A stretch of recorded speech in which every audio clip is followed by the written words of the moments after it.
सभे मगहिया भाई बहन के भूलेटन काका के राम राम आथिन मगहिया खबर में सुनथिन देश दुनिया के खबर। गणेश चतुर्दशी आज जगह जगह होए आज से गणेश भगवान के पूजा।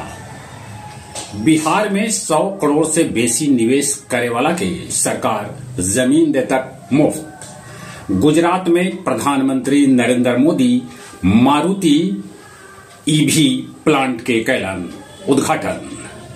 पटना गांधी मैदान में 1 सितंबर के महागठबंधन करत अपन शक्ति प्रदर्शन। प्रधानमंत्री नरेंद्र मोदी कहलन कि स्वदेशी हर के जिंदगी के मंत्र होवे के चाहिए। ब्रह्मोस से लैस हो गए INS उदयगिरी और हिमगिरी दोनों के नौसेना में कैल गए शामिल। बेसी बारिश के चलते आज जम्मू संभाग में 22 गो रेल के रद्द कर देवल गए। अब इंजीनियरिंग में 2 सेमेस्टर पढ़ाई हिंदी में कही जाए।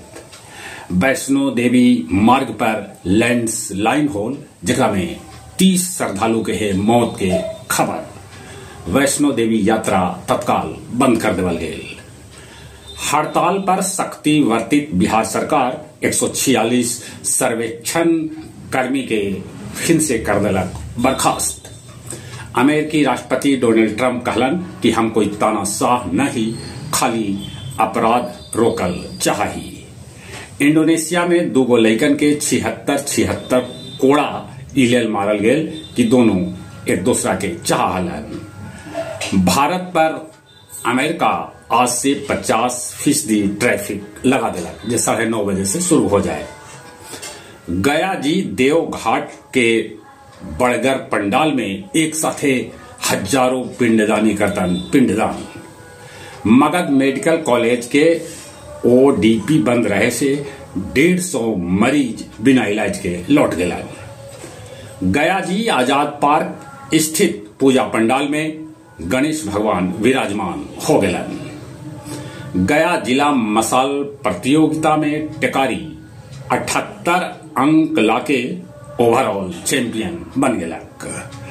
लुटुआ बांके बाजार में CRP कैंप भीड़ हेलीपैड है जगह भी मकान बनावे से पुलिस आदमी के रोकल। आओ अब कुछ खेल के समाचार। सिफत कैर निशानेबाजी में फिर से सोना पर साधलन निशाना। बांग्लादेश के शाकिब अल हसन T20 में 500 विकेट लेने वाला बांग्लादेश के पहला खिलाड़ी और दुनिया के 5वां खिलाड़ी बन गए। राजगीर में हो रहा हॉकी मैच लेल ऐप से मुफ्त में टिकट बुक किया जा सके है। ICC महिला विश्व कप के ट्रॉफी इंदौर पहुंचल। चलिए एक बार फिर से अपने सभी के भूलेटन काका के राम राम।